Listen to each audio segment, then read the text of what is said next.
میں نے عرض کیا تھا کہ میں مزاحیہ شعر نہیں کہتا، البتہ کبھی کبھی کوئی ایسا موقع آ جاتا ہے تو میں کہہ دیتا ہوں. مثلا میں کسی زمانے میں نوائے وقت میں ہوتا تھا میں، اور سب ایڈیٹر تنخواہ ہوتی تھی 323 روپے، اور وہ بھی بڑی قسطوں میں ملتی تھی. ہمارے کیشیئر ہوتے تھے پال صاحب. جب کبھی جانا ہم نے ان کی طرف تو انہوں نے دراز کھول کے دکھانا، دیکھ لو کوئی پیسہ نہیں اس میں. پیسے اس کے نچلی دراز میں ہوتے تھے. کیا بات ہے سر. وہ کبھی نہیں کھول کے دکھاتے تھے. تو ایک دن بہرحال میں بہت تنگ تھا، میں نے کہا کہ اب کیا کیا جائے، اور جب وہ نہیں مانے تو پھر میں نے چند شعر کہے تھے. وہ اس میں یہ تھا کہ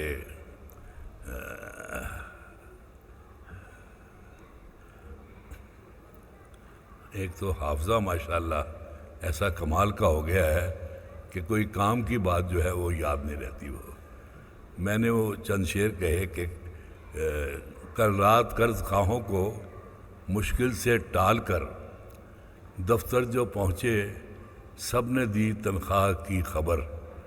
تنخواہ لینے پہنچے تو بولا یہ کیشیئر، فی الحال کتنے پیسوں میں ہو جائے گی گزر.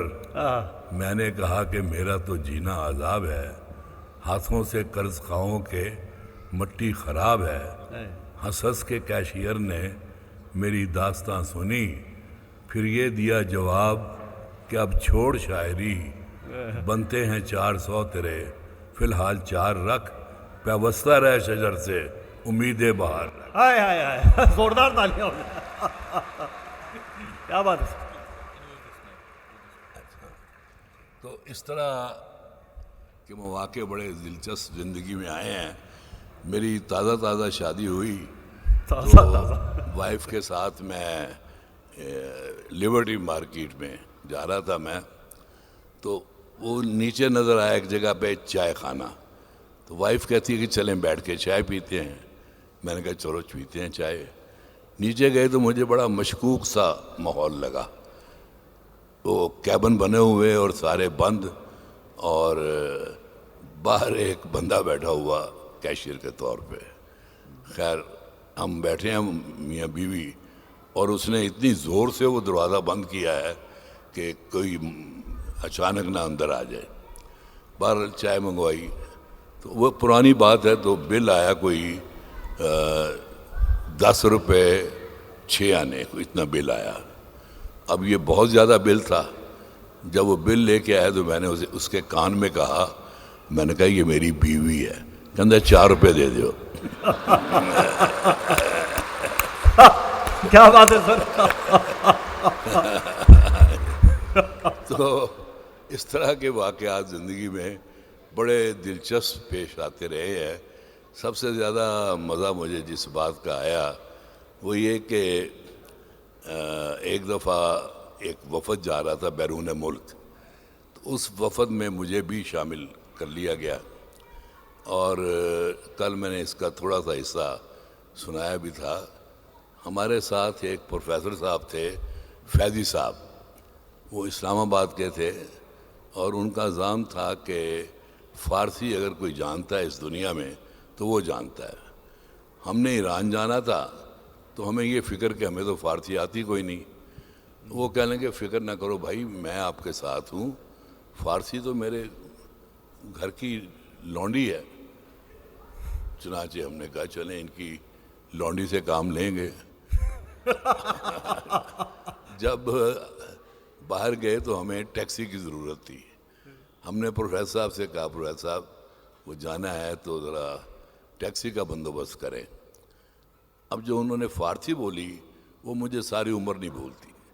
انہوں نے ایک ایرانی کو روکا اور بولا، آغا ازیں جاؤ، اینی ٹرانسپورٹ اویلیبل.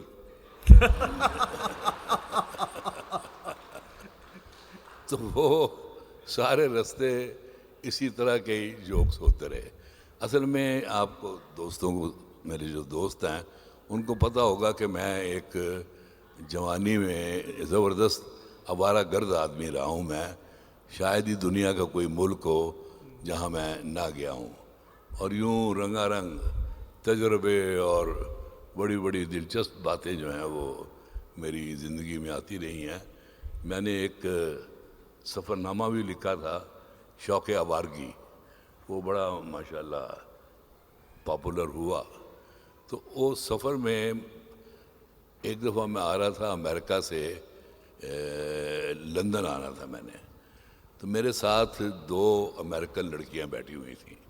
اچھا، میں آپ کو ایک بات بتا دوں کہ امریکن جو ہے نا، یہ بہت جاہل قوم ہے، بہت جاہل۔ آپ کو اس کا اندازہ ٹرمپ سے بھی ہو گیا ہوگا۔ تو رج کے جاہل ہیں۔ تو وہ میرے ساتھ بیٹھی ہوئی، تو ایک مجھے کہتی ہے کہ ویئر آر یو فرام؟ میں نے کہا I'm فرام پاکستان۔ اب ان کی معلومات جو ہیں پاکستان کے بارے میں یہ کہ شاید یہ بھی کوئی عرب ملک ہے، اور وہ بڑی اس بات پہ پھولی نہ سمائیں کہ ہمارے ساتھ ایک شیخ بیٹھا ہوا ہے۔ کہتی ہے okay okay, how many camels you got? میں کہا 2 camels۔ کہنی فار واٹ؟ وائی 2؟ میں نے کہا کہ ایک کیمل پہ میں جاتا ہوں، دوسرے کیمل پہ میں واپس آتا ہوں میں۔ پھر کہتی ہے کہ how many wives you got? اب میں نے کہا اب اس کو میں کیا بتاؤں، کم از کم 800 تو بتانی چاہیے نا۔ میں نے کہا آلموسٹ 800۔ تو کہنے لگی کہ چلڈرن؟ اب میں نے سوچا 800 اگر بیویاں بتائی ہیں تو 1300-1400 تو بچے ہونے چاہیے۔ میں نے کہا almost 1300۔ Oh my God, how do you remember their names? میں کہا I can't, I know their number 452 is very cute. تو اس طرح کی بک بک کرتا رہا میں اس کے ساتھ۔ بالآخر انہوں نے فیل کر لیا کہ یہ ہمیں ٹیز کر رہا تھا اور اس کے علاوہ کچھ نہیں تھا۔ تو بہرحال یہ امریکن قوم، میں بہت زیادہ، میں 2 سال وہاں رہا بھی ہوں امریکہ میں، اور ان کو بہت میں نے اندر جا کے میں نے ان کو دیکھا ہے۔ یہ تو اسی طرح دوسرے ملکوں میں بھی آپ جو لوگ دیکھتے ہیں وہ آپ کو بڑے نظر آئیں گے، پڑھے لکھے لوگ، سارا کچھ، لیکن آپ یقین کریں کہ ہمارا جو ایک جوتی پالش کرنے والا جو بندہ بیٹھا ہوا ہے نا، وہ ورلڈ پالیٹکس کے بارے میں زیادہ جانتا ہے ان لوگوں کے بارے میں۔ تالیاں ہو جائے۔ میں تھوڑی سی ڈسٹربنس ہے، جو بچے ہیں، جو آپ کے سگے بچے جو کھلے میں گھوم رہے ہیں، نوچندی کا میلہ بنایا ہوا ہے، تو انتہائی معذرت کے ساتھ عطاء الحق قاسمی آپ کے سامنے تھوڑا اپنی ذمہ داریوں کو سنبھالیں، کوئی ایسی بات نہیں۔ اپنی غلطیوں کو سمیٹیں۔ بہرحال تو وہ لوگ بڑے عجیب لوگ ہیں، ان کے ساتھ میں نے زندگی کے بہت سارے دن گزارے ہیں۔ میں سینٹ لوئس میں رہتا تھا، تو مجھے پتہ چلا کہ ایک سڑک ایسی ہے جو اتنے زیادہ ڈکیتیاں وہاں ہوئیں کہ وہ بالکل تباہ و برباد، اور وہ کبھی ہوتی تھی کیا کہنا چاہیے، وہ کون سی ہوتی ہے سڑک، رونق، سارے شہر کی رونق وہ سڑک ہوتی تھی۔ اب وہاں یہ صورتحال تھی کہ بالکل وہاں صرف پولیس کی گاڑیاں پھرتی تھیں، اور کھڑکیاں جو تھیں وہ جلی ہوتی تھیں، سارا کچھ۔ تو میرے ساتھ جو امریکن تھا میرا روم میٹ، کہنے لگا یار چلیں ادھر چلیں۔ میں نے کہا بسم اللہ چلتے ہیں۔ وہاں گئے تو سوائے پولیس کی گاڑیوں کے اور کوئی نظر نہیں آیا۔